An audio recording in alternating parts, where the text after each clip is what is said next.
I hate theater. Well, it's so disappointing, isn't it? You know what I do when I'm sitting in a darkened theater and I'm waiting for a show to begin? I pray. Dear God, please let it be a good show. Oh, and let it be short. Lord in heaven, please. You know what? 2 hours is fine, but 3 hours, it's too much. Oh, and keep the actors out of the audience. God, I didn't pay good money to have the fourth wall come crashing down around me. You know, I just want a story and a few good songs that'll take me away. I just want to be entertained. I mean, isn't that the point? Amen. You know, there was a time where people, they sat in darkened theaters and they thought to themselves, what if George and Ira Gershwin got for us tonight? Or can Cole Porter pull it off again? Can you imagine? And now it's, please, Elton John, must we continue with this charade? You know, it used to be sitting there in the dark that you knew that when the lights came up, you'd be transported to another world, a world full of color and music and glamour. And you thought to yourself, my God, when are they going to bring up the lights? Oh, how times have changed. Hello, how are we today? I'm feeling a little blue myself. You know, a little anxious for no particular reason. A little sad that I should feel anxious at this age. You know, a little self-conscious anxiety resulting in non-specific sadness, a state I like to call blue. Anyway, when I'm feeling this way, blue, I like to listen to my music. So, I was going through my records this morning. Yes, records. And I was about to put on my soundtrack recording of Meredith Willson's The Music Man. Oh, I had a craving for a young Ronnie Howard. But then I said, no. You know, let's disappear for a while into the decadent world of the 1920s where the champagne poured and the caviar chilled and the whole world was a party. Well, for the wealthy at least. And I was looking through and what did I find but one of my favorite shows, Gable and Stein's The Drowsy Chaperone. Don't you remember? Music by Julie Gable, lyrics by Sidney Stein. Well, it's a true record set, remastered from the original recording made in, get this, 1928. It's the full show with the original cast, including Beatrice Stockwell as the chaperone. Oh, and this is a full 15 years before she became Dame Beatrice Stockwell. Can you believe it? Let me read you what it says on the back. It says, mix-ups, mayhem, and a gay wedding. Of course, the phrase gay wedding has a completely new meaning now. You know, but back then, it just meant fun. Oh, and that's exactly what this show is. It's fun. So, would you indulge me? Would you let me play the record for you? Yes. No. I was hoping you'd say yes.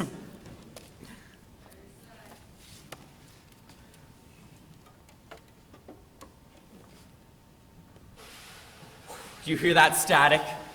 I love that sound. To me, it sounds like a time machine starting up. Okay, so let's visualize. Imagine, if you will, it's November in 1928, and you've just arrived at the doors of the Morosco Theater in New York. It's very cold. Do you remember what it used to be cold in November? Not anymore. You know, November is the new August now. It's global warming. We're all doomed. Anyway, so it's very cold, and a heavy gray sleet falls from the sky. But you don't care, because you're going to see a Broadway show. Listen. Isn't it wonderful? Oh, it helps if you close your eyes.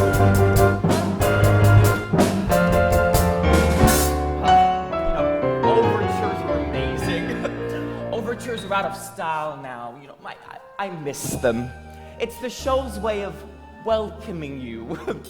Hi, how are you? The meal will be served shortly, but in the meantime, would you like an appetizer?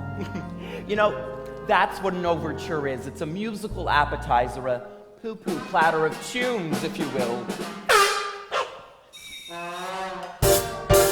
Woo! What's this? Something new. Ooh, it sounds like a dance tune. Kind of rollicking. Oh, maybe involving pirates.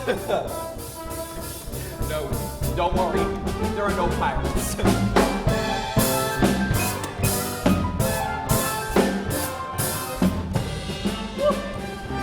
Oh, here we go. The moment when the music starts to build and you know you're only moments away from being transported.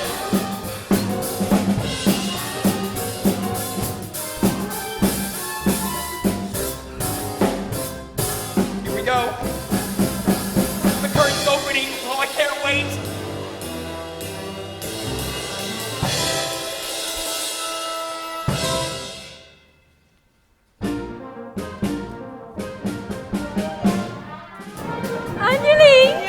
Madam. How do I look? You look radiant, Mrs. Tottendale. Oh, I do love this dress so. It never goes out of style. It's a miracle, madam. My dress, my fancy dress. I don't know why I'm wearing it, I must confess. My dress, I love my dress. Would someone tell me why I put it on? Yes, your dress, your fancy dress. 'Twas such a pleasure airing it, restitching and repairing it. God bless your dress, it's one fine dress, and I will tell you why you put it on. Wedding bells will ring, wedding bells will chime. Madam, you're the hostess at its wedding time. Wedding bells will ding, wedding bells will dong. Wedding bells will ding-a-ling and we will ding along.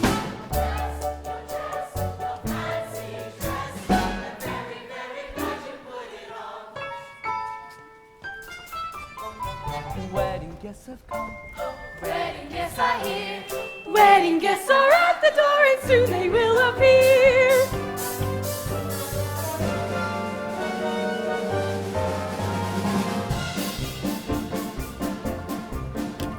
I'm Robert, the bridegroom. I'm here to marry Janet, that star of Feldzieg's Follies, who I love a lot. I'm George, that's George, he's best man George. I'm honored to be doing what a best man ought. Mrs. Tottendale. Now don't worry, I got this whole wedding planned out. The key is organization. See, each of these strings represents a task yet to be completed. Yell at the florist, pay the musicians, and book the minister. This whole wedding's gonna run like clockwork. Oh, is there gonna be a wedding? I'm Feldzieg, producer. I lost my leading lady. I gotta stop this wedding or I'm not worth squat. I'm Kitty, just Kitty. I came with Mr. Feldzieg. I'll be a leading lady if I get my shot. We're pastry chefs. We cross our hearts with pastry chefs. No fakery. A bakery is what we got. Aldolpho, my name is Aldolpho.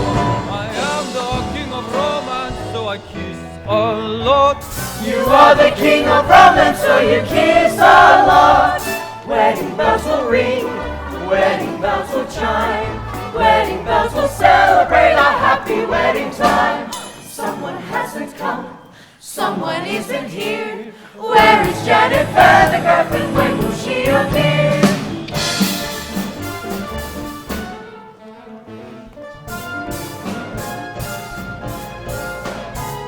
It's Janet, it's Janet, it's Janet Feldzieg. I'm Janet Van de Graaf, here to marry Robert Martin, giving up a life of glamour to tie the knot.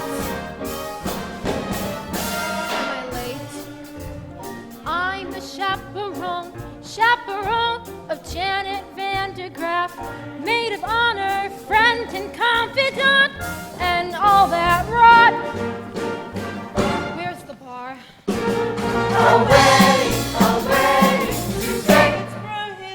celebration, man. A wedding, how gay. I think I brought my own. A wedding today. Champagne makes me drowsy. It's really happening, truly happening, almost happening. What is happening?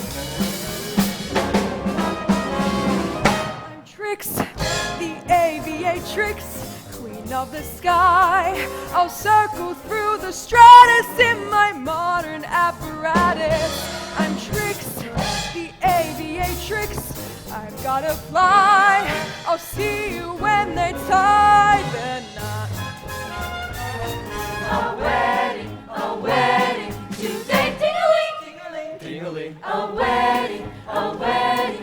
wedding's So, coming our there you way. have it. All the guests have arrived. We have a bride who's giving up the stage for love, her debonair bridegroom, a harried producer, jovial gangsters posing as pastry chefs, a flaky Corrine, a Latin Lothario, and an Aviatrix. What we now call a lesbian.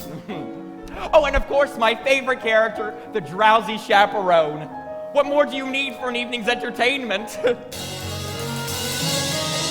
Wedding bells will ring, wedding bells will chime, wedding bells will celebrate a happy wedding time. Wedding bells will ding, wedding bells will dong, wedding bells will ding-a-ling, and we will ding along.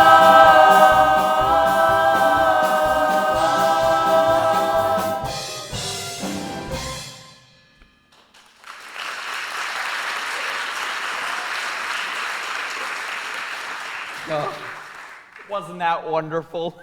And we will ding along. I don't even know what that means.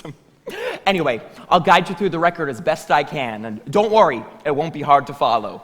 So, we begin with a welcome from the love-struck groom.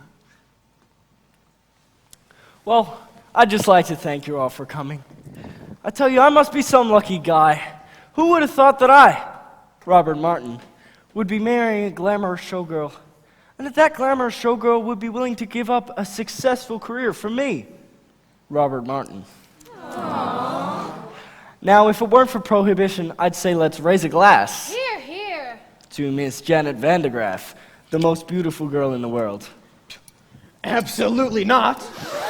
Excuse me.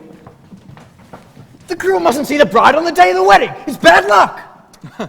I hope you heard that, because that's the plot, basically. Now hang in for the ride. Breakfast will be served in the Arabian room. Say, it's a little early in the day to be drinking, isn't it? I don't understand the question. All right, you keep Janet away from Robert. You're the chaperone. It's your only job. Aye, mon capitan. Oh, Robert, who's my little monkey? I am. I'm your little monkey. So the bride and groom are whisked away, and we turn our attention to the B plot, which involves the producer. Mr. Feldzieg. Getting married and leaving show business? Mr. Feldzieg. Doesn't she know I got obligations? Mr. Feldzieg, I can be your leading lady. You said it yourself, I'm useless in the chorus. Kitty, for the last time, you ain't got what it takes. But I've been taking lessons, singing, acting, ballet. Ballet? Yeah, and I'm pretty good too. Last week I auditioned for Swanee Lake. A little annotation. Kitty and Feldzieg were a couple in real life. Yeah, Jack and Sadie Adler. Now, this is a familiar comic construct. A stupid woman and her long-suffering companion. Well, she appears stupid, but in the end, she does something clever and leaves everyone wondering if it was all just an act. The irony here is that Sadie actually was quite stupid. Yeah. Jack had to explain all the jokes to her, apparently, but she had a wonderful career on the stage. At that time, theater was the only place where stupid people could make a decent living. Oh, this was before television, of course. Kitty, I don't have the time for this. But eat for, Mr. Feldzieg. Not now, boys. Perhaps a nice profiterole. I'm not hungry. Then Then perhaps we could give you a little something else to chew on. Yeah.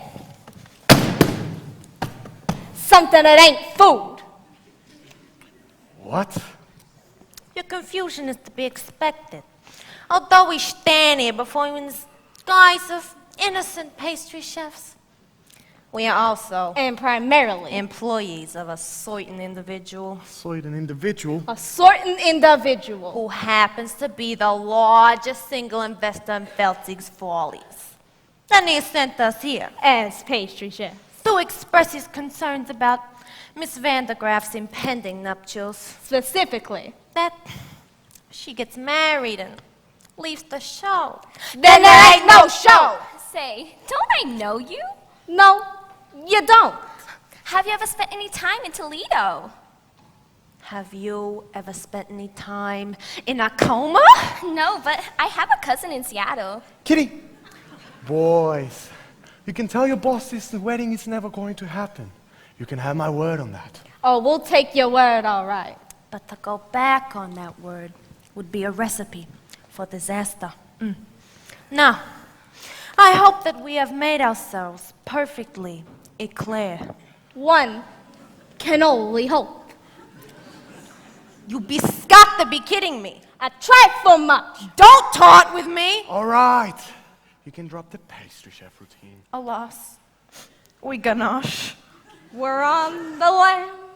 Lamb's an entree, you macaroon. The Gangsters were played by the interchangeable vaudeville duo, the Tall brothers. Yeah, John and Peter Tall.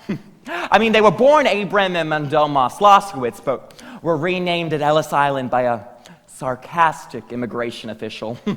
They are an early example of your typical Broadway gangster, you know, full of wordplay and stylized movements. Yeah, not very intimidating. Oh, unless you find dancers intimidating, which I do, but for reasons that would not be appropriate to this situation. Now we'll leave the matter in your hands, Mr. Feldzieg. But in the meantime, feel free to browse the dessert carousel. Try the Toledo surprise. It's to die for.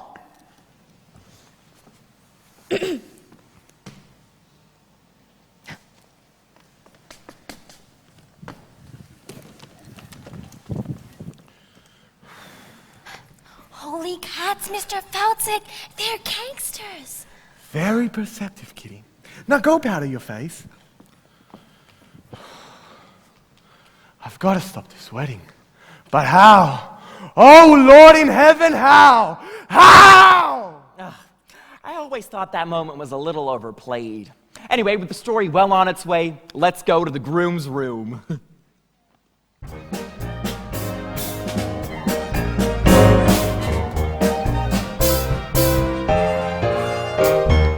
Hey there, handsome. Show me those pearly whites. The groom was played by the dashing Percy Hyman.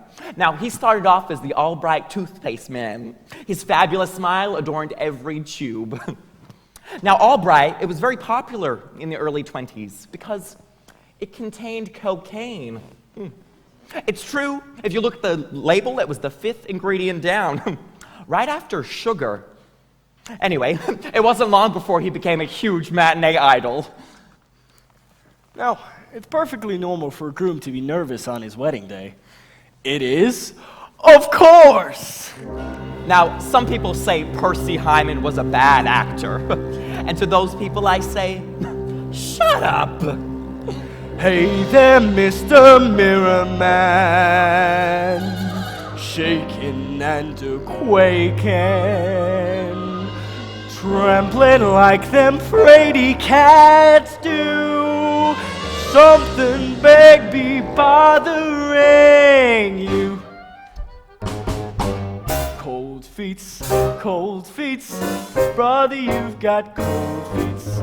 You can make them cold feet hot with a little rhythm. Young feet, old feet can be uncontrolled feet. You can make them cold feet trot down the aisle. Frosty arches, they can learn to swing Icy toes can jive. Wedding marches played in ragtime swing make frigid souls come alive and take that dive. Cold feet, schmold feet, turn them into bold feet. Rhythm make them cold feet. Hot. Oh, really? Oh, you don't say. Yeah, well, why don't you slime back into your mud hole, you backstabbing worm? Now I gotta find another minister. Say, what are you up to? Why, I'm just singing a song an old Negro taught me. A Dixie remedy for wedding day jitters. You think you got jitters? You got the easy part. I still gotta get rice, boutonnieres, and a minister. I got the weight of the wedding on my shoulders. Oh, George, it sounds like you've got cold feet. What do I got? Cold feet. What do I want? Cold feet. What do I do? Scold feet? No! Make the cold feet hot.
Thank you.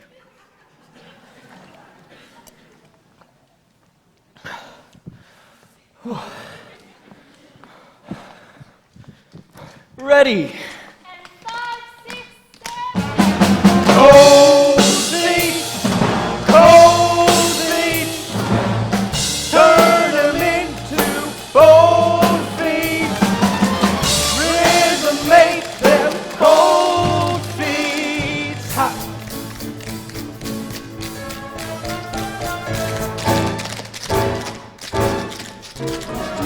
Make the cold feet hot. You make the cold feet hot. You make the cold feet hot. You make the cold feet hot.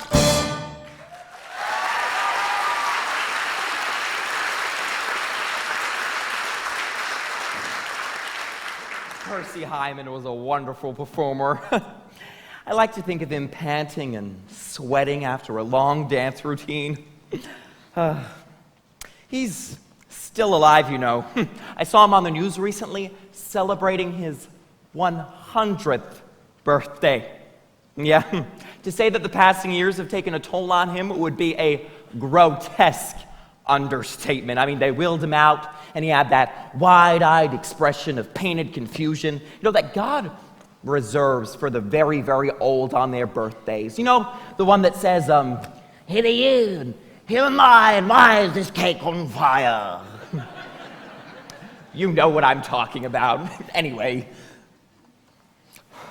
All right, that's enough of that dancing around like a fool. Sorry, George. I was just trying to calm my nerves. You know, it is my wedding day after all. Well, you could have snapped an ankle. Tap dancing is way too dangerous.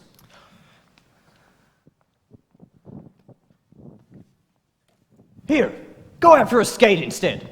That's what I do when I need to blow off steam. Oh, George, you think of everything. Wait! What was I thinking? You can't go out like that. You might see Janet. Here, put on this blindfold. Oh, George. You know, what would I do without you? I'm just looking out for you, my boy.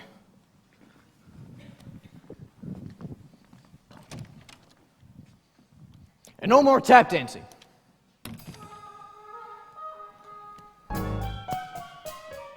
Wedding bells will ring. Wedding bells will chime. Wedding bells will celebrate. Just ignore it.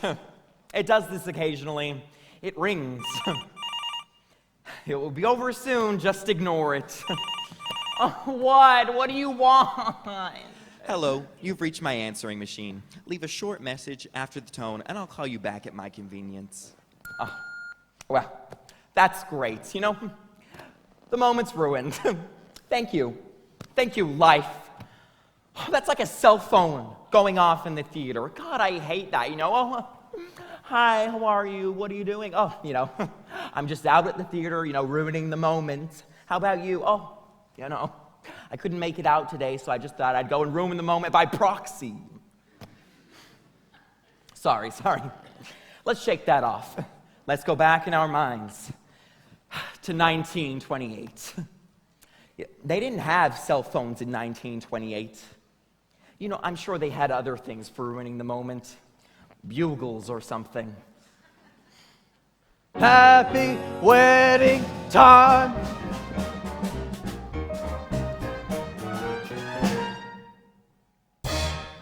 So the scene shifts, and we find the bride, the fabulous Janet Van de Graaf, entertaining questions from reporters as she lounges by the pool.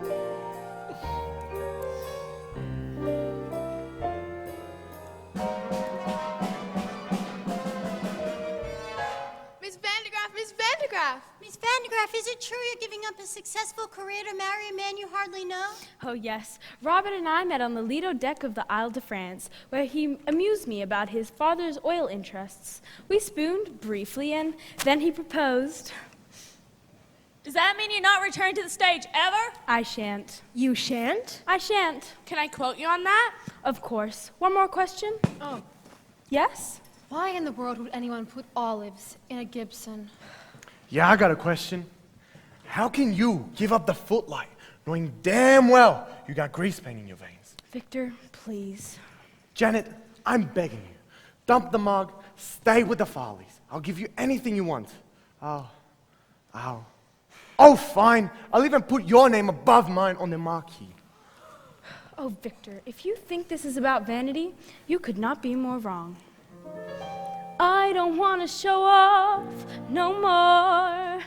I don't want to sing tunes no more. I don't want to ride moons no more. I don't want to show off. I don't want to wear this no more. Play that saucy Swiss Miss no more.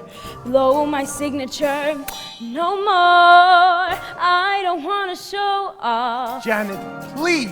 Don't try to control me. I've made up my mind. And that's it. I quit. I'm leaving it all behind. I don't want to look cute no more. Make the gentleman hoot no more. Hey, baby. I don't want to wear fruit no more. I don't want to show off. She don't want to show off no more. Not me. Read her name in the news no more. H3. Get them glowing reviews no more. Oh, gee, I don't want to show off. She don't want to show off. I don't want to show off. She don't want to show off no more. Off no more. Not me. Whee!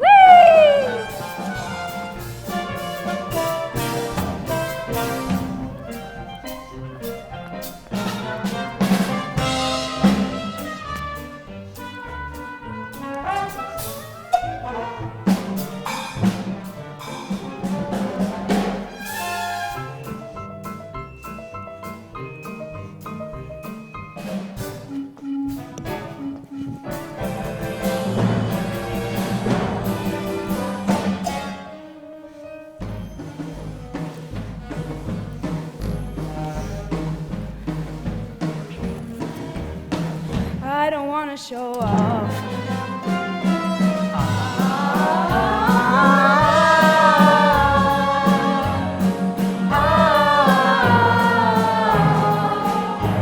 She don't wanna show off, don't wanna show off no more.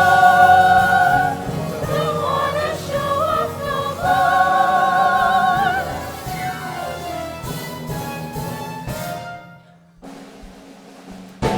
Please, no more attention. I've counted to 10.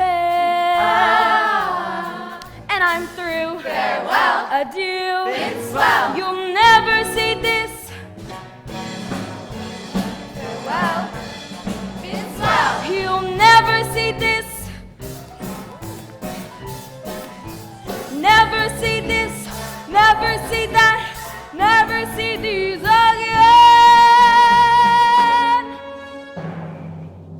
I don't wanna change keys no more.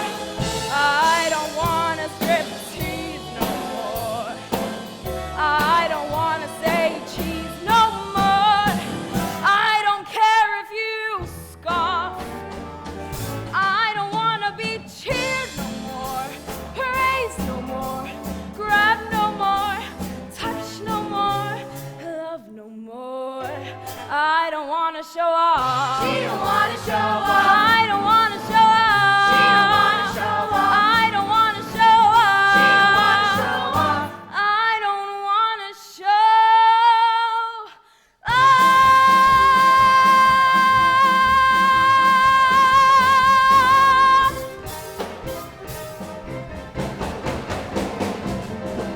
No more.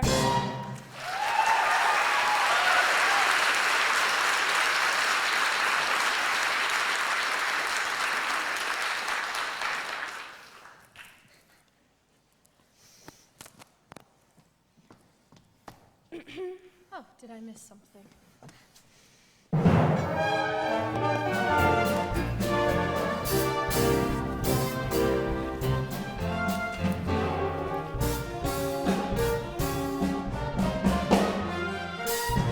Mr. Feldzieg, it is painfully obvious that Miss Van der Graaf has no desire to continue a life on the stage. Yeah, can't you see it's killing her soul?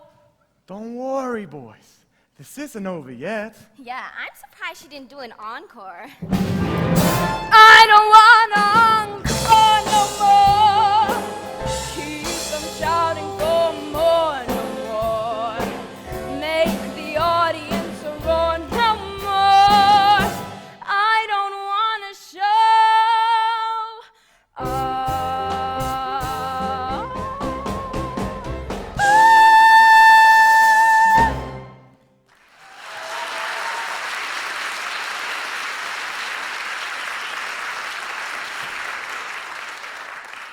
That was Jane Roberts as the bride.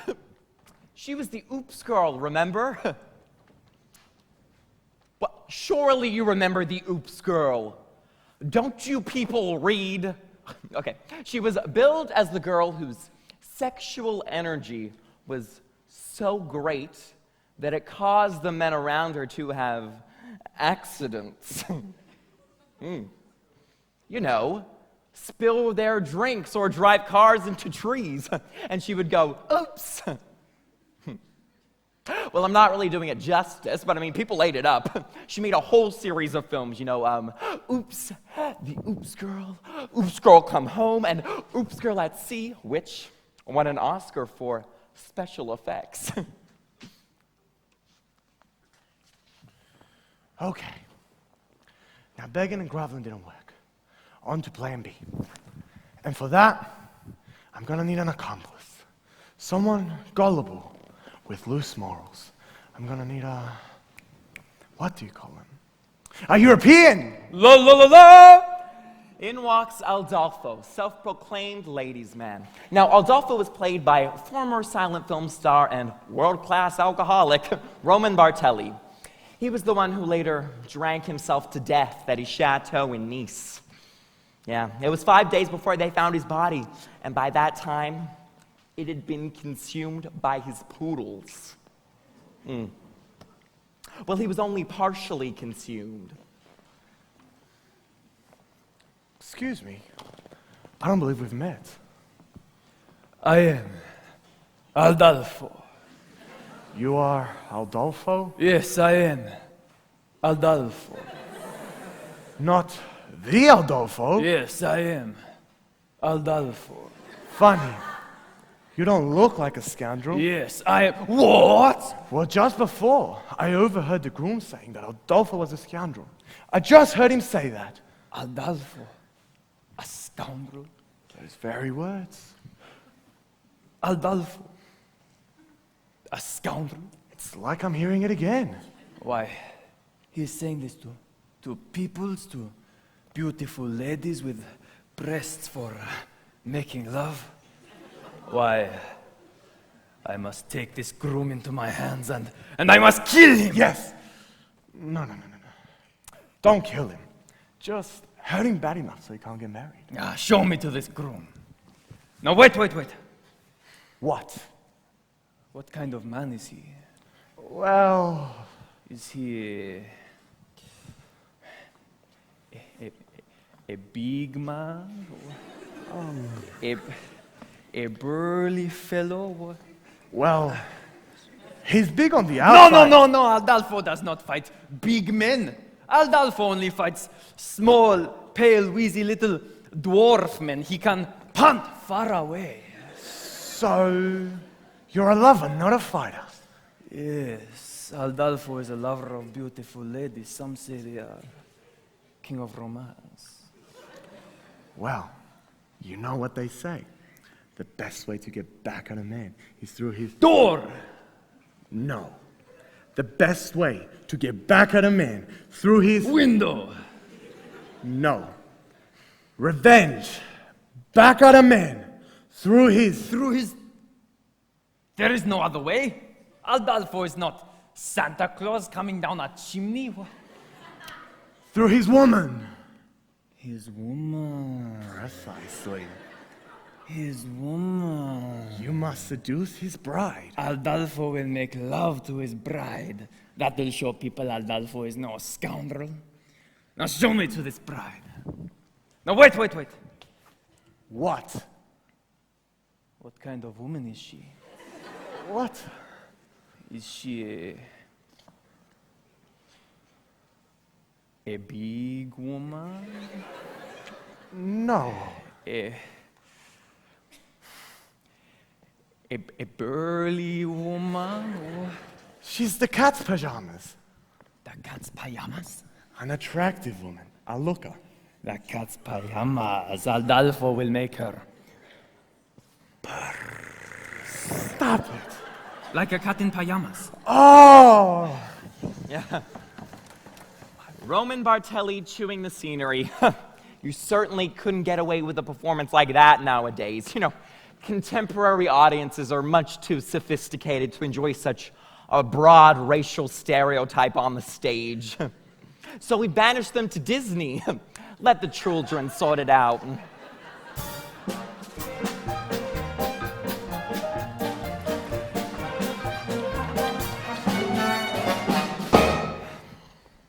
Underling! Yes, madam. The pastry chefs have been kind enough to provide the liquor for the party. But remember, Underling, we have to be discreet. Yes, madam. It is prohibition after I'm all. aware of that, madam.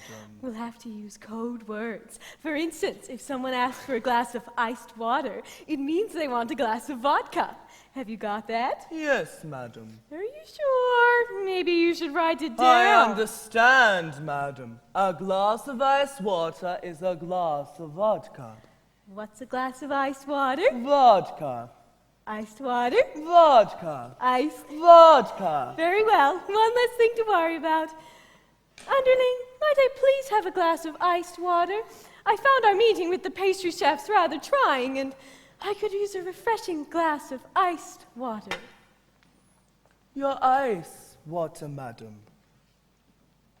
That was pure vodka, you poop! I hate this scene.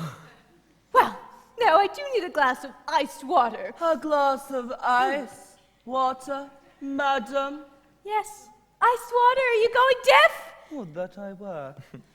You can see where this is going, can't you? It's just a series of spit takes. Your eyes, water madam. That was pure vodka, you poop! You know, in some ways, the Drowsy Chaperone, it was quite progressive. Your eyes, water madam. That was pure vodka, you poop! Yes, some elements were quite progressive, but I mean, others were stale in 1928. You know what? I'm just gonna skip ahead.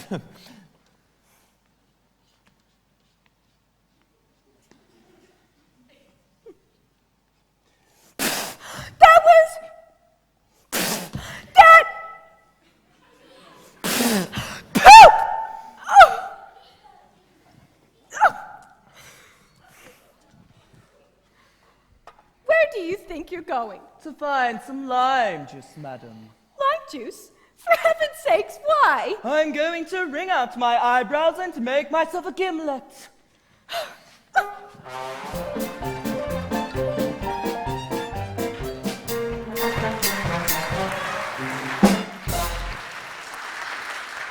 Now, you're probably wondering what a routine like that was doing in this show. And it's simple. There's a song coming up and they needed something to allow for the set change. You know, it's mechanics. Oh, it's like pornography. Oh, wait, let me explain what I mean by that. You know, in pornography, the story's simple, you know, how do I pay for this pizza? Being a very classic example. But, you know, like in pornography, the story, it only exists to connect the longer, more engaging production numbers. What kind of a society do we live in where we can't discuss, you know, the similarities between pornography and musical theater?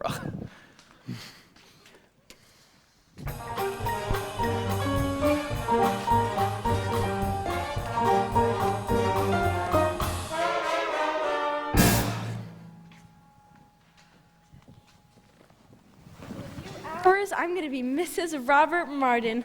Oh, my head is spinning. Yes, life is a mad whirlwind.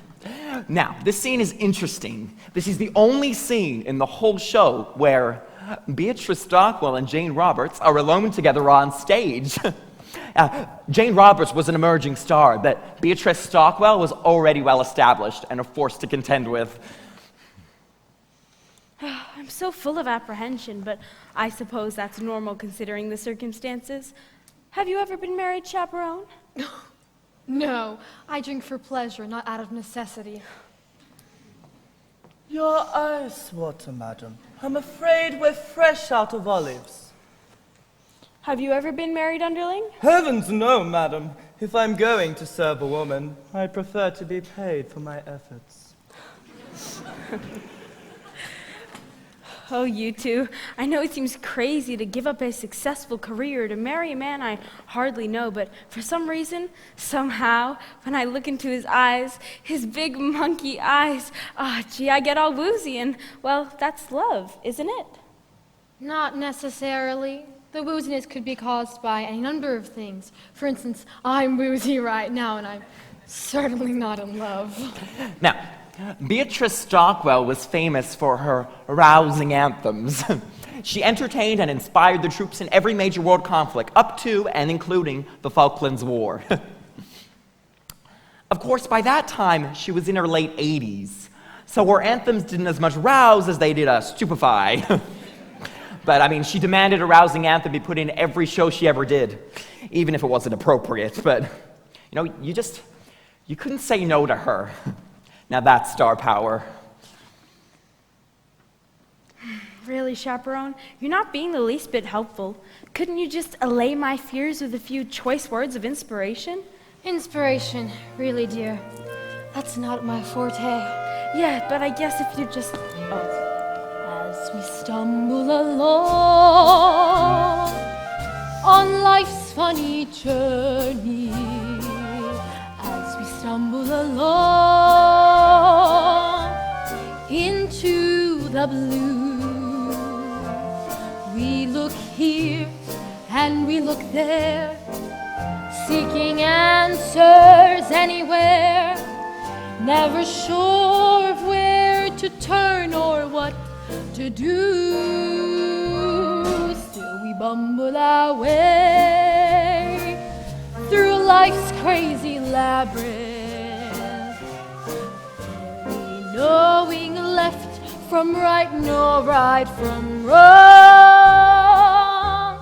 And the best that we can do is hope a bluebird will sing his song as we stumble along. Well, that was quite nice, Chaperone, but I don't see how it pertains to my situation. Let me explain. Oh, no, that's not necessary. It's a dismal little world in which we live. It can bore you till you've nothing left to give. 7 overrated wonders, 7 underwhelming seas, 6 excruciating continents, Antarctica. Oh, please. Still, you mustn't let it lick you, this planet, oh so bland. Keep your eyeball on the highball in your hand.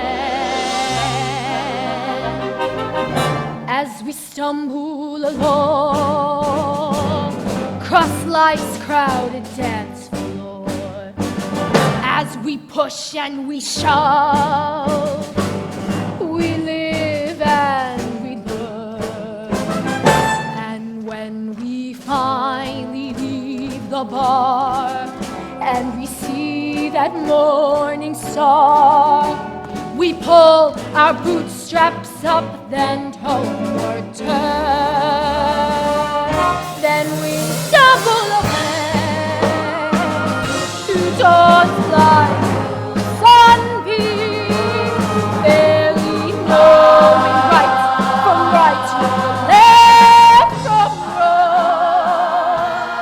But as long as we can hear that little bluebird, there'll be a song as we stumble along, as we stumble, bumble, fumble, plumble, as we stumble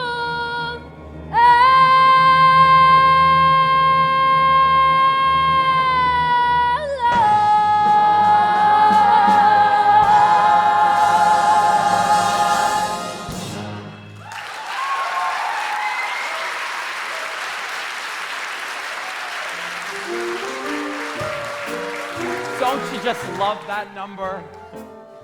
I mean, it has everything. You know, that's what I love about Beatrice Stockwell. She just does what she wants when she wants, regardless of the needs and concerns of others. My mother was like that.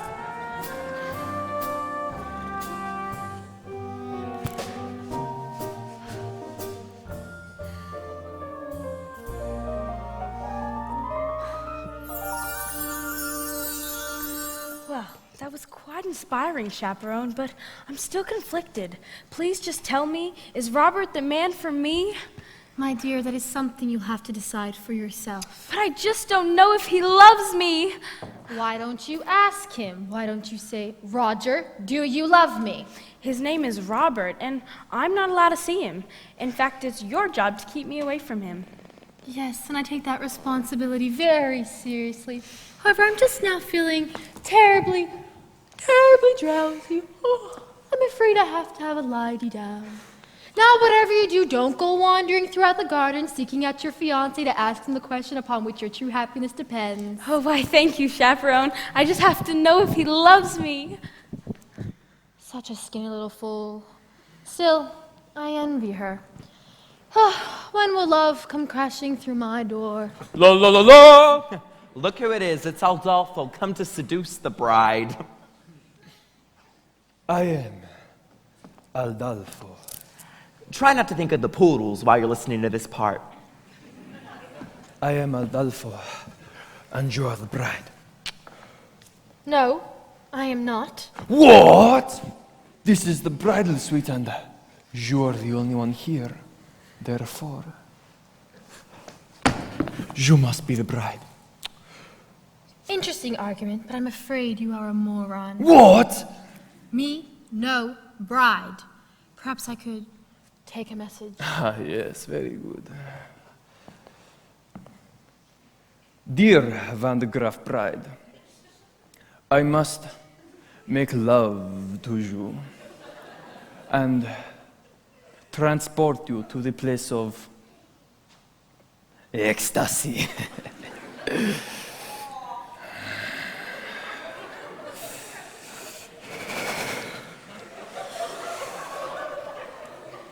Sooner is better. Signed, Aldolpho, King of Romance. Well, you found me out. You saw through my little room. So you are the bride? Apparently, yes. Take me, Aldolpho. No. Not Aldolpho. Aldolpho. You must remember my name for when we are making love and you are screaming. You must say the right name or it will spoil everything. How can I make you remember my name?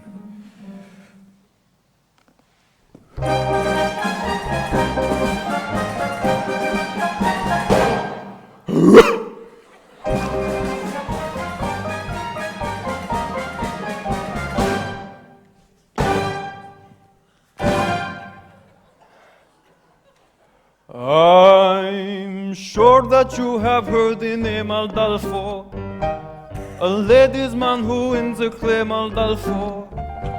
Well, lovely miss, I am the same Aldolpho. I introduce myself, I am Aldolpho. Nice to meet you, shall we? Not so fast. So just in case you didn't hear Aldolpho, and try to make it very clear, Aldolpho. The lovely ladies always cheer Aldolpho. And I repeat myself, I am Aldolpho. I can sing it high, Aldolpho. I can sing it low, Aldolpho. I can sing it very fast, Aldolpho. I can sing it very slow. I do it for you now, but it will take hours. Now let us see if you can remember my name. I'll give it a shot. Now who's the fellow that you see? Aldolpho. And how should you refer to me? Aldolpho. And who is it I'll always be? Aldolpho. Now sing it proudly. You are Aldolpho. Now let me spell it out for you. For all you lovely ladies who did not hear for some reason, because maybe you are hard of hearing or something. I don't know. It goes.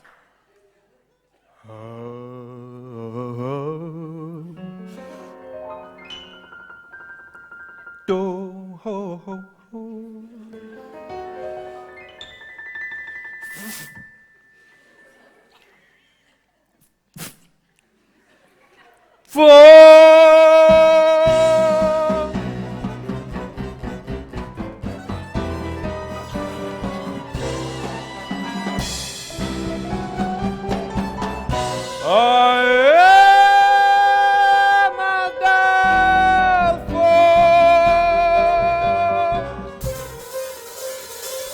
Aldolpho.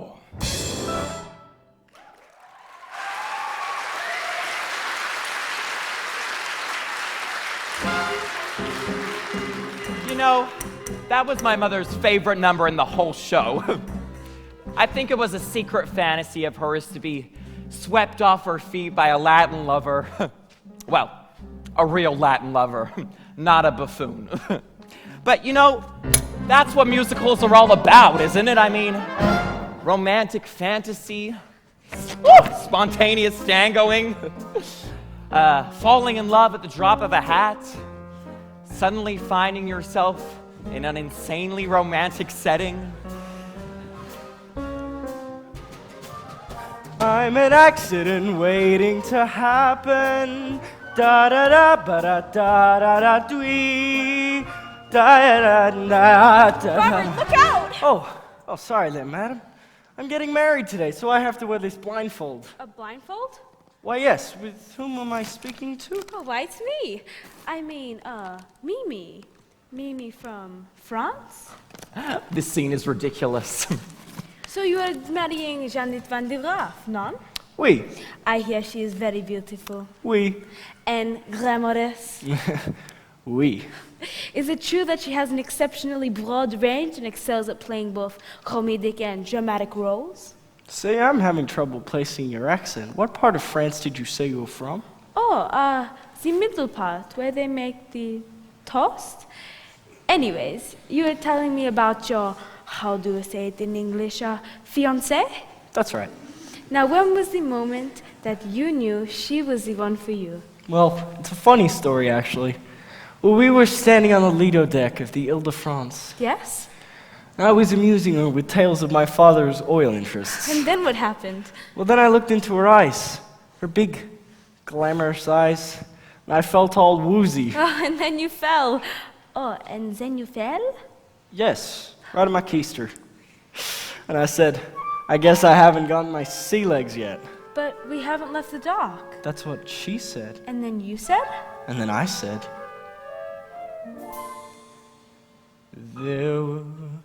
There was a time I could stop on a dime. Forbearance was one of my talents.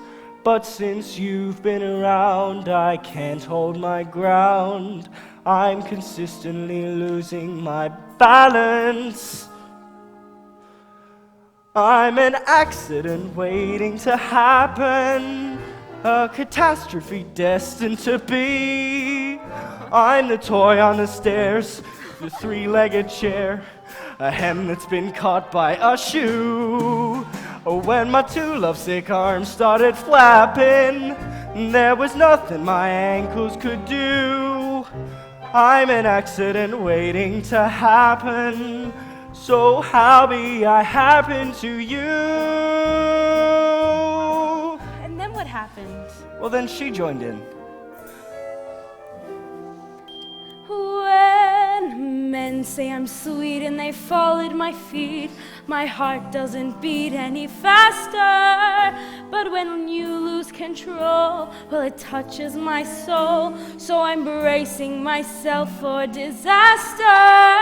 You're an accident waiting to happen. That's me. A catastrophe destined to be. That's right. I'm the rags in the cellar. A broken umbrella, a branch hanging loose from a tree. I can see myself jumping and clapping for a man who lives dangerously. You're an accident waiting to happen, so hurry and happen to me. And then what happened? Well, then we kissed. You're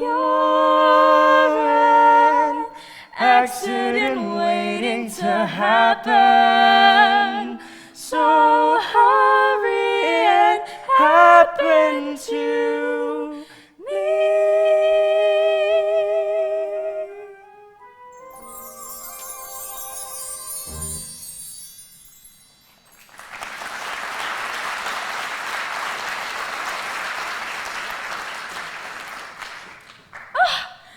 You just kissed a strange French girl on your wedding day! Oh no! What have I done? Wait! Oh no! It seems like the blindfold and the fake French accent have led to a terrible misunderstanding. Will it all work out in the end? Yes. Of course it will. You know, it's a musical. Everything always works out in musicals. Oh, In real life, nothing ever works out. And the only people that burst into song are the hopelessly deranged.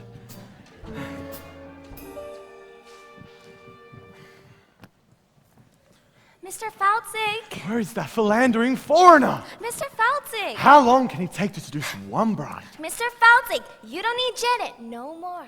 Kitty, not now. I've been working on a mind-reading act, presenting Kitty the incomprehensible. Now, think of something. Oh, I'm thinking of something, all right. Wait.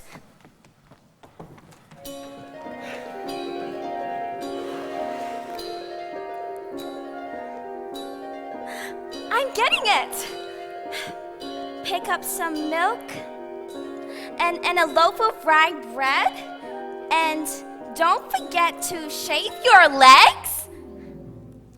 You're reading your own mind, you idiot. Oh, no wonder it was so easy.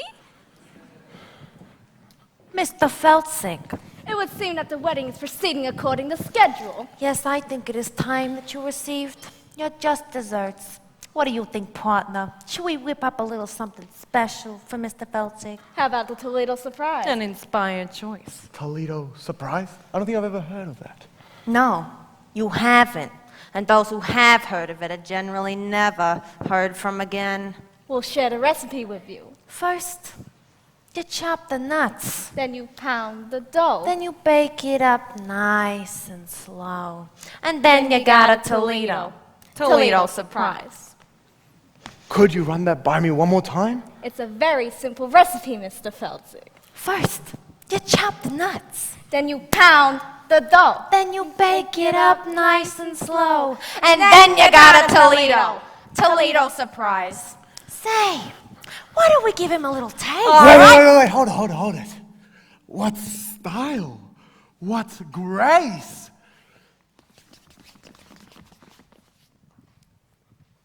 Open your fist, now shake him, and give me that recipe one last time. Da-da-da-da-da-da! Chop the nuts, pound the dough, bake it up nice and slow. Then you got a Toledo. Toledo surprise. Now sell it! Pit the peach, peel the skin, mush it up, throw it in. That's a tasty Toledo. Toledo surprise. Now you're cooking. Beat it up. Then you sweet it up. When you heat it up, if it tries to rise, don't let it. It's a snap. Try it, folks. Whip your whites, split your yolks. Then you got a Splendido. Toledo surprise. You boys are naturals. On it? Yeah, keep it up and I'll go work on some contracts. Hey! A 5, 6, 7, 8. Oh, Mr. Feldzieg, what's going on here? Kitty, I'm developing a new act. Toledo surprise. You mean you're putting gangsters in the show and you won't put me in it? They're not even in the union. Shh, Kitty, you got it all wrong. This new act, it's for you, Kitty. And these boys, they're your backup dancers. Backup dances? Holy cats! What that hot Toledo does to my libido. Good? Yes, indeed. Oh, sugary yum-yum. Surprise! Squeeze the cream, grease the pan, lick the spoon, flip the pan, makes you bust your tuxedo. Toledo surprise! Wait. Aldolpho, he make an announcement. The wedding is off. What? For the love of God, why? Aldolpho has made love to the bride. That's not the bride, you idiot. That's the chaperone. What? Then the wedding is on. The wedding's off. What? Robert kissed a French girl. Her name is Mimi. She's very beautiful. I couldn't help it, Janet. She was just like you. Only French. Oh, sweet mother of pearl. Yes, madam. What's all this commotion about? The wedding, madam. Oh, is there gonna be a wedding? Oh, not anymore. Oh, what a tragedy. What a wonderful, wonderful tragedy. Clear the floor, boys. I'll show you how it's done. First you beat it up, then you sweet it up, If you heat it up, if it tries to rise, don't let it.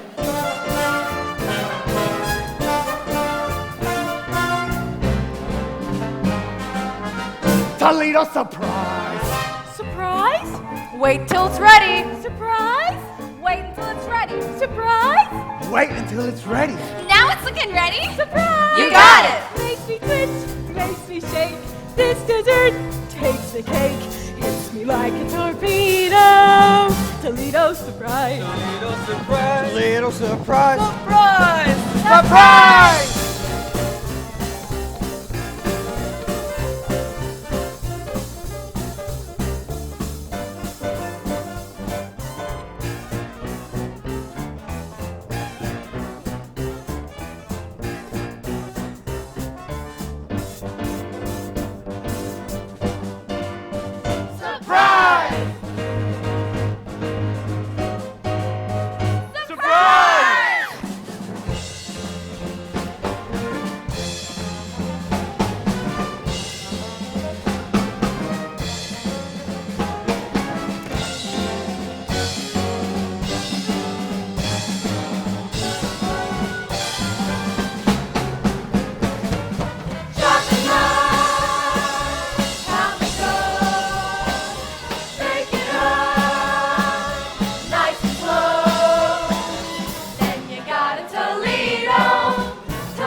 Oh, Janet, because the tune is so infectious. Oh, Robert, this is the saddest day of my life.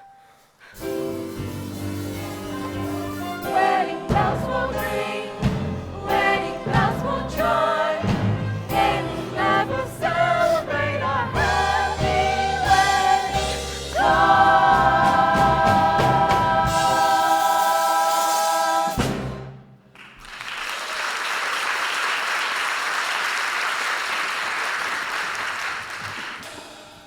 So that's that. The curtain closes and it's time for the intermission. Well, at least it would be if we were actually at the Morosco Theater watching the Drowsy Chaperone, which of course we are not. You know, I hate intermissions. You know, they ruin the magic. You know, one moment you're lost in a world of music and glamour, and then bang, you're surrounded by tourists, you know, crinkling candy wrappers and complaining about the lack of women's restrooms. It's cruel.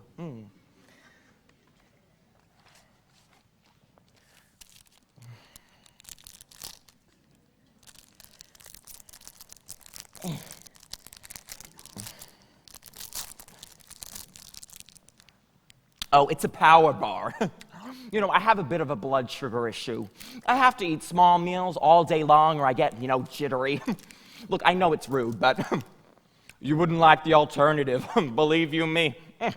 Oh, I remember my wedding day. I didn't eat breakfast. The ceremony wasn't until 4 in the afternoon. I do.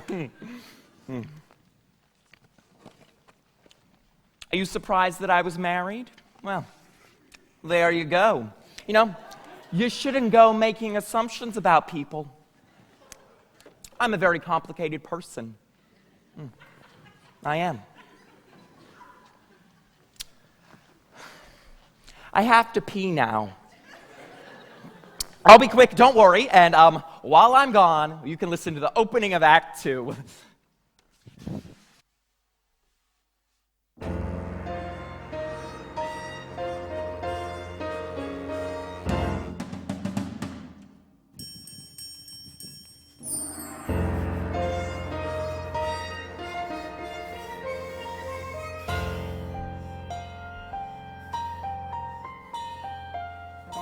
I bring a message from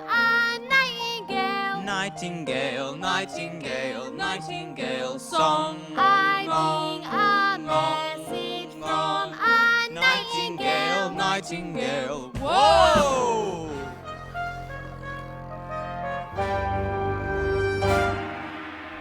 You know about Emperor and American Lady, not see eye to eye. But, Emperor, sometimes a different outlook can change your point of view. What? Precisely. What is it about the Asians that mystifies Caucasians? What is it about the Asians that's so nice? Is it the wontons, the egg rolls, the rice? Perhaps it's Buddha or Confucius and their excellent advice. What is it about Caucasians that mystifies we Asians? What is it about Caucasian that's so odd? They call a pretty lady a broad. They have head up on their chest and they only have one god. Impossible. Sorry. That wasn't a song from the Drowsy Chaperone. It was from another musical entirely.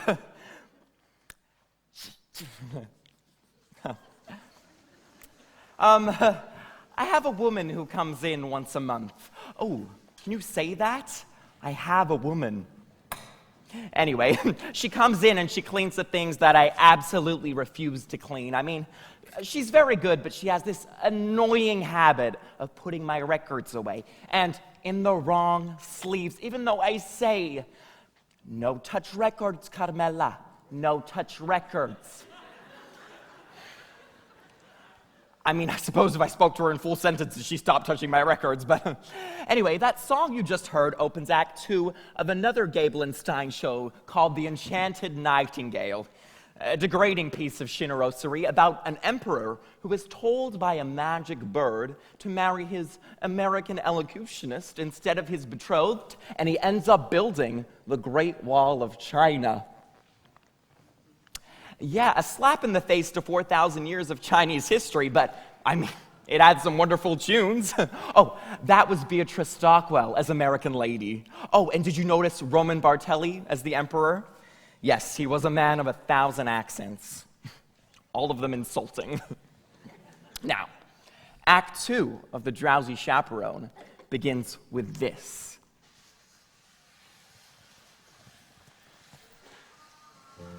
A haunting lament from a very depressed bride.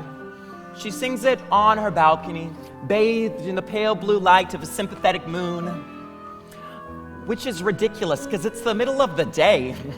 Oh, and while you're listening to this part, try to ignore the lyrics. I mean, I know it would be difficult, but block them out. They're not the best, but the tune is beautiful and it truly communicates the bride's state of mind. Just ignore the lyrics.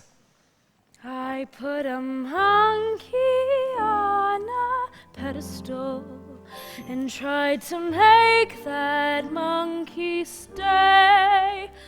And he did for a time, but he needed to climb and with other monkeys play far away.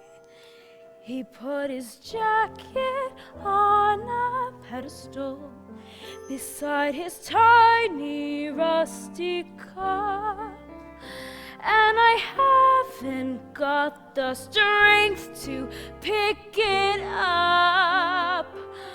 Oh, monkey, monkey, monkey, you broke my heart in two, but I'll always save that pedestal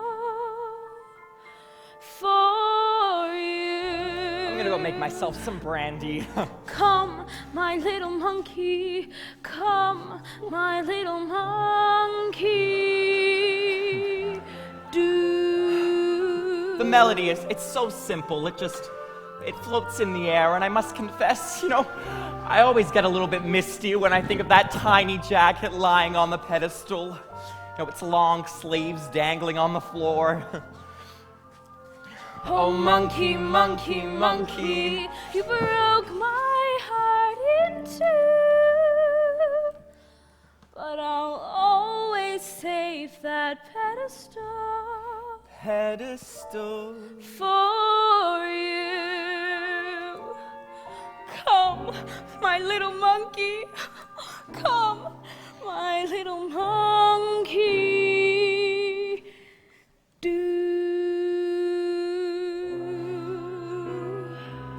Okay, here we go.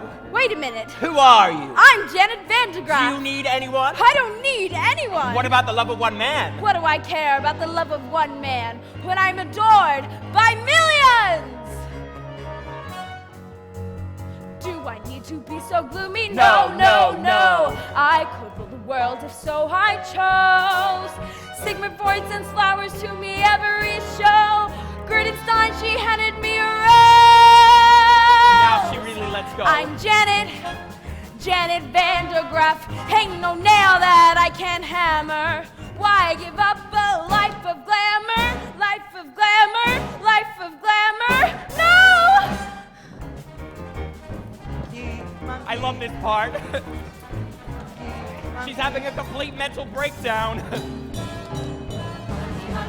I'm an accident waiting to happen. I don't want to show off no more. I don't want to spread mirth no more. Be the greatest on earth no more. I don't wanna, I wanna, I don't wanna, I wanna, I don't, I do, I don't, I do. I don't wanna show off.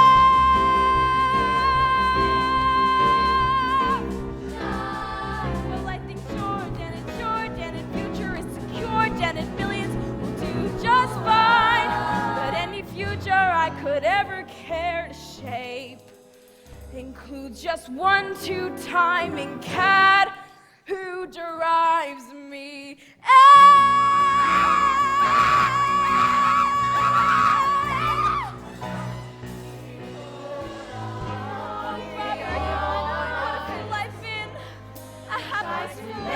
I know now that I love you, but I've thrown it all away.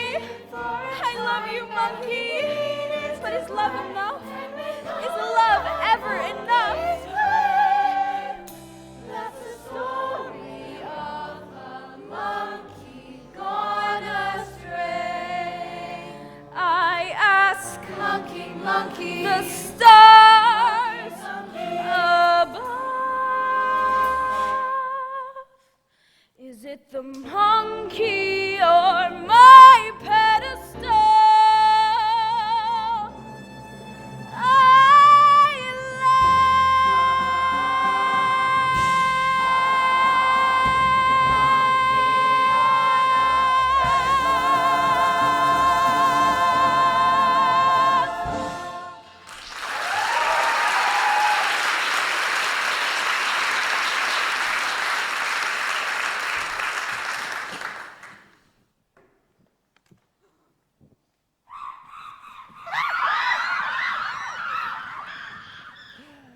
Don't you just love that number? It has a little everything, you know, a little Busby Bar Kelly and a little Jane Goodall. Oh, and that's another thing I love about musicals in general, you know? When a character is in a crisis, they sing and they dance, which is so much more interesting than just whining about it. Oh, but that's the glory of musical theater, you know? Oh, you see? This is what I'm talking about. You managed to be happy for what, like 5 seconds, and then something starts ringing. Beautiful days for a wedding. Shall I have the pews removed now, or would you prefer I wait until morning? You know what? I'm actually going to stop this number here because I don't want it to be ruined by a ringing telephone. Okay, so here we have two vaudeville performers who have slipped through the cracks of time. They are Noel Fitzpatrick and Ukulele Lil. Yeah. Oh, I don't know anything about them. I mean, I suppose Ukulele Lil played the ukulele? Although she doesn't in this show.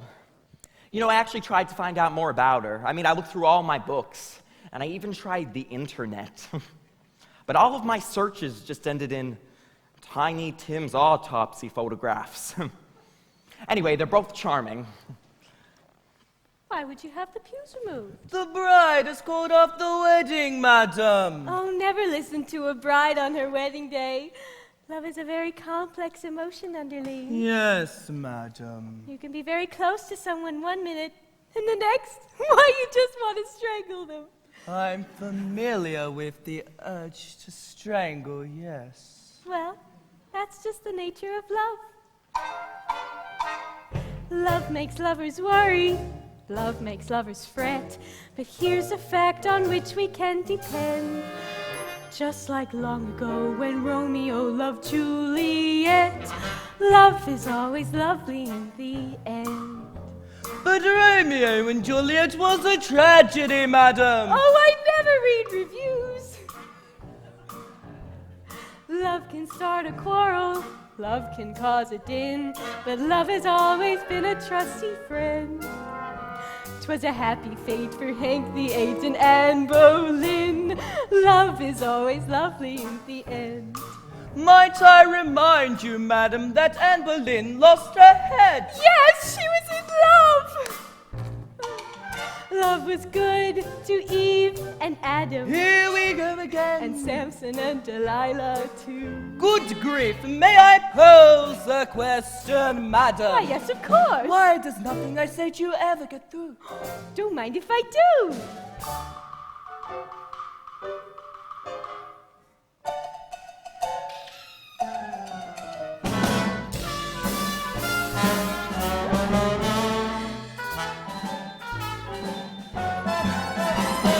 Love is always lovely in the end.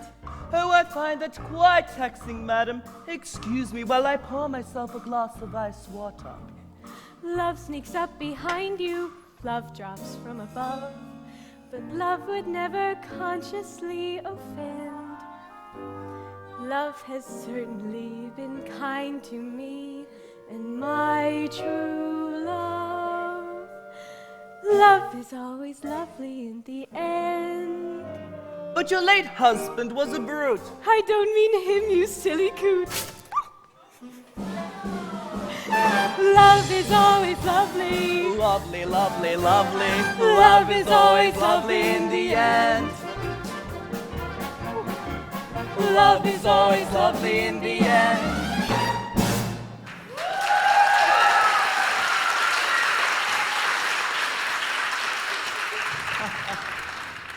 Yes, yes.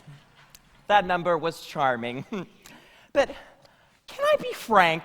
On some level, you know, that number, it really pisses me off. And now, I'm going to say something here, and yes, I've been drinking, you know.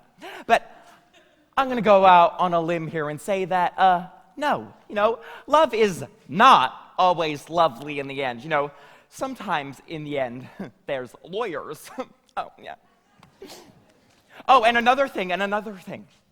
Surely someone was aware of the awkward sexual connotation of that title. I mean, love is always lovely in the end. I mean, is it just me? I guess what I'm trying to say here is that that number is naive and irresponsibly so.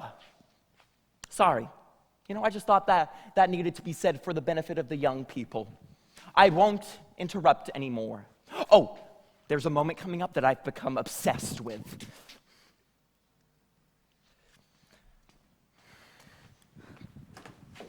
Oh, there you are.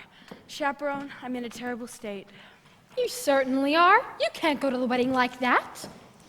Oh, you poor dear. Haven't you heard? The wedding's been called off. Oh, not your wedding. Mine. You're getting married, but to whom? La la la la! Ah, a beautiful lady with a baffled expression. You're marrying Aldolpho? I know it's surprising.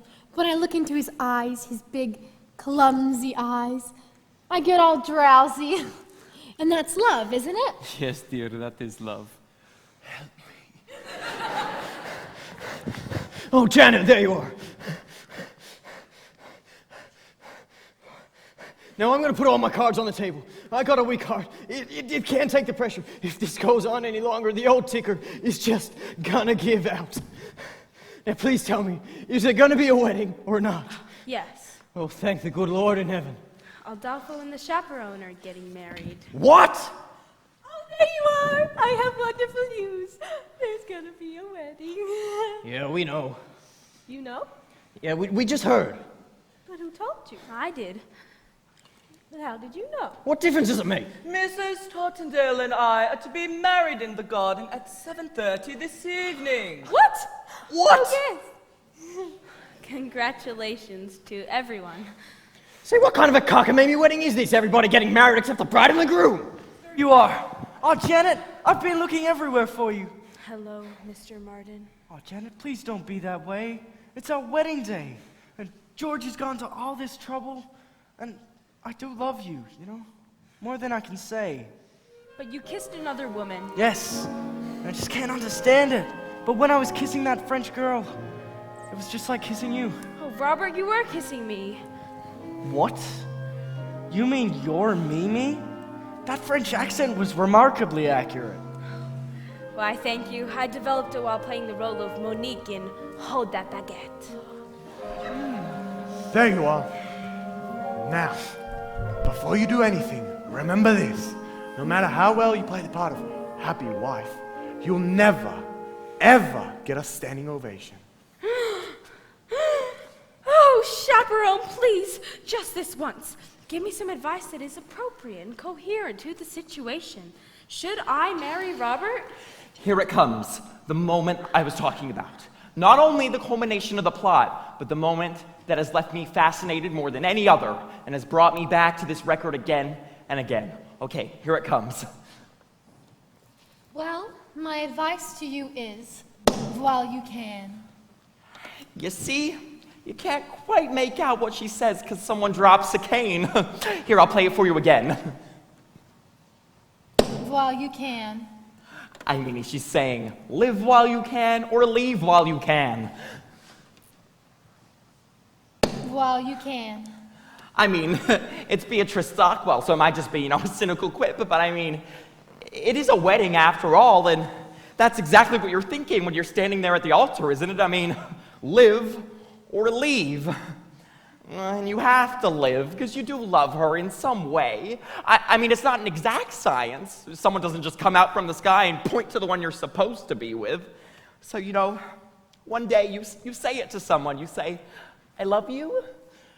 And you basically phrase it as a question, but then they accept it as fact. Then suddenly there she is standing in front of you in a $3,000 dress with tears in her eyes, and her nephew made the huppa. So what do you do then? Do you say, I was kidding.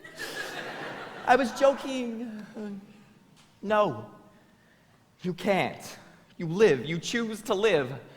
And then for 5 months you stare at that alien form in the bed beside you and you think to yourself, who are you? Who are you?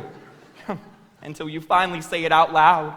Well, then there's trial separation and couples counseling, and all your conversations are about her eating disorder and your Zoloft addiction, and you're constantly reevaluating, redefining, and revisiting until you finally lose the deposit on the house, and the whole relationship, it just ends on a particularly ugly note, with your only copy of Gypsy smashing against the living room wall.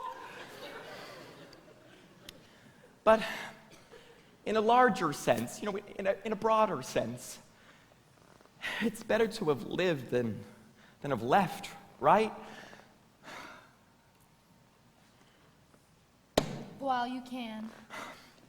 You have no idea how many times I've listened to that part. Oh, chaperone, you certainly have a way with words.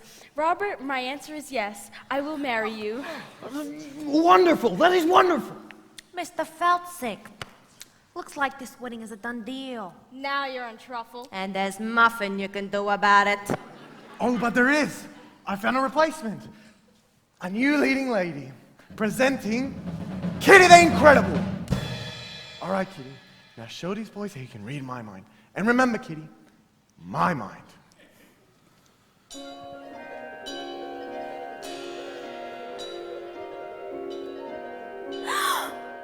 Kitty, will you marry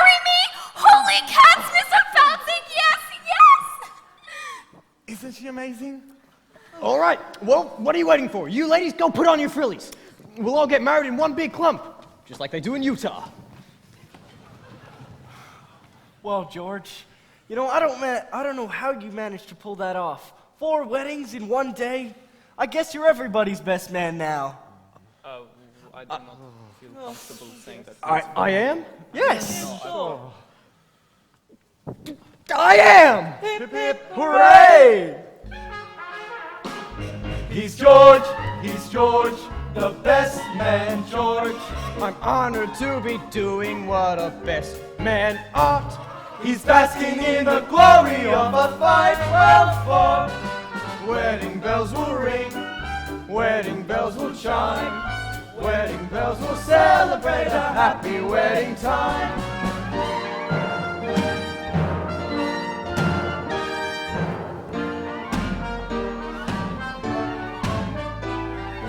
Wedding bells will celebrate a happy wedding. Minister, you may begin.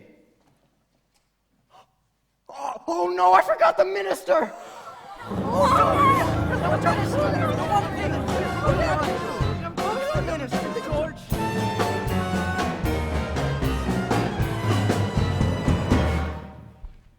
I'm Trix, the Aviatrix, queen of the sky.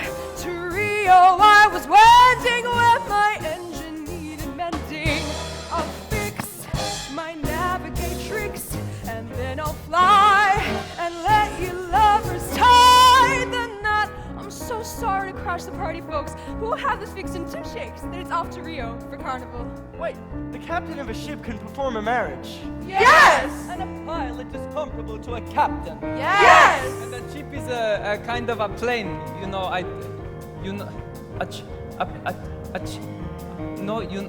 chip of the air. You know, an air chip. Oh, shit! Yes! I got it. Trix, you marry them on the plane and we'll all have the honeymoon in Rio.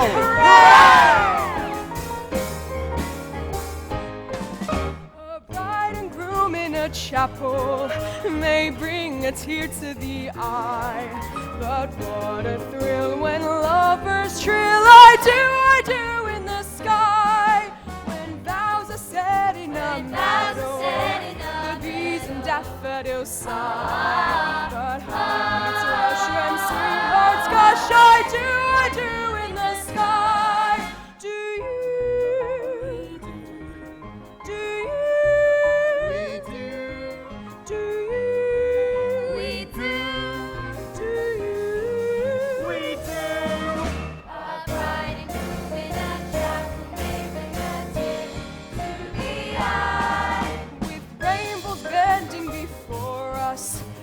Clouds meandering by, one can't restrain that sweet refrain. I do in the sky.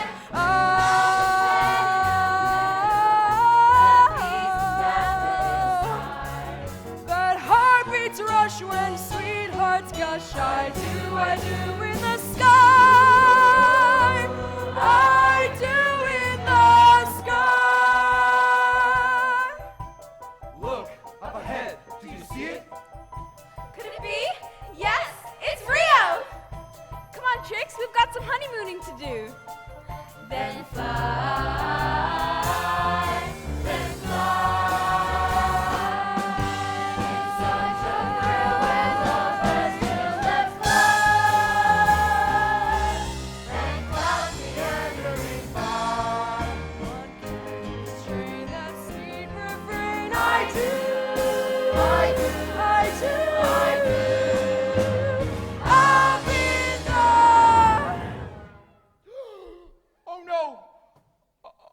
Oh no, I can't believe it. Okay, everybody stay calm. Oh, I'm sorry, it's a horrible old apartment with terrible wiring. Just concentrate. You know, just keep the show alive in your minds. Don't talk to anyone. Don't let yourselves be distracted. I'll find the fuse box. Everybody be quiet. It's the super. Oh, God.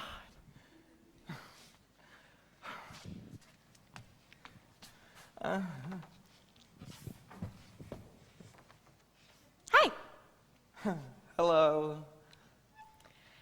Your lights are out. Yeah, huh. Yeah, we had to shut the power off because we're replacing the breaker panel in the basement. Yeah. So we replaced it, but when we shut the power off, the breakers in all the apartments tripped. Yes? That's what happens. It's normal. All right. So I gotta reset your breaker? Now? It'll only take a second. All right. Because I tried calling you earlier, before, but there was no answer. Oh! I've been having some trouble with the phone. Right, here we go.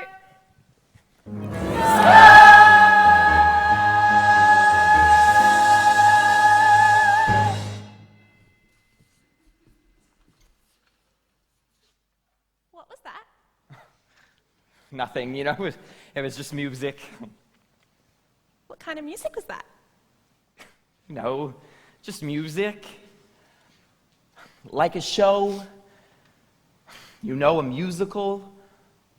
You like musicals? No? Oh, I love musicals. Oh, really? Yeah, I go with the wife all the time. Oh, yeah. It's amazing what they can do these days. Did you see Miss Saigon? They landed a helicopter on stage in that one. No. Oh, yeah, I've seen them all. I've seen Cats, Les Mis, Saturday Night Fever. Really? That's great. I preferred the movie better. Really? but- Well, goodbye. Well, that's great. One note away from the end of the show, and the mood is ruined. You know what? I should just start the whole thing again from the beginning. No, I can't do that. Oh, it's so frustrating. You have to understand that, you know, this is my favorite show. I've never even seen it. You know, my mother gave me this record when my dad left us. Oh, I mean, he didn't leave us because of the record, although I'm sure that didn't help matters. Look, I mean, I know it's not a perfect show. I mean, the spit take scene is lame and the monkey motif is labored. But I mean, you know, it does what a musical is supposed to do. You know, it transports you to another world and it gives you a little tune to carry with you in your head, you know? A little something to help you escape the dreary horrors of the real world. A little something for when you're feeling blue, you know? As we stumble along on life's funny journey,